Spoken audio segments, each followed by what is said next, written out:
bought some pots at the dollar store and they did not have holes in the bottom.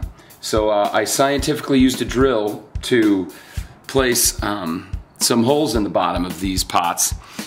And mind you, even though these pots are very small, this is not the permanent home for the hop. The only reason that I'm using these pots right now to grow them is a friend of mine will be moving into a permanent location in midsummer. And so I want the hops to have a good 6 to 8 weeks worth of growth. By the time he gets to his location, we can permanently plant them. They can get this summer to establish roots. And next summer, we're hoping to get some actual flowers out of them.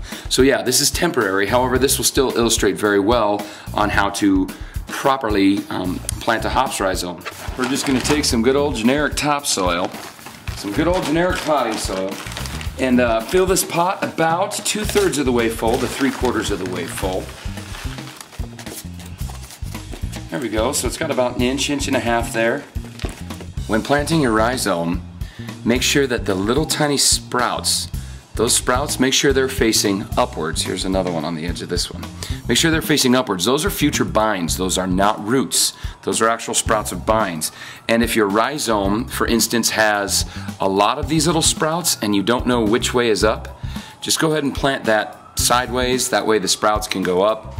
You know, because of gravity, obviously they'll find their way to the surface of the soil. But make sure those sprouts are facing upwards. Once again, when planting your rhizomes, make sure those sprouts are facing upwards. And then just loosely cover them with an inch or two of soil. And don't worry too much about packing it down. Do not push down. And last but not least, make sure you give it some water. As you're watering it, make sure it's in a location where it can drain very thoroughly. And I'm giving it pretty much a whole, I'd say a half gallon of water. And as you can see, water is going to drain out the bottom. But the idea is you want that soil moist. You do not want it wet and soaked, so make sure it drains thoroughly before moving it. In conclusion, remember that this is not the hop's final home. You can grow hops in pots, and I've seen it done on the internet successfully. However, I've never done that myself. And if you're going to do that, if you're going to grow a hops plant in a pot, it needs to be a much, much larger pot.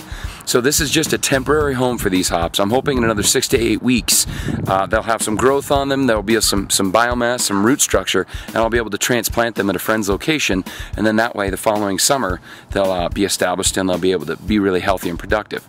So once again, this is only a temporary home for these hops. I hope you guys have enjoyed this video, and thank you, hopheads. Cheers, see you next time.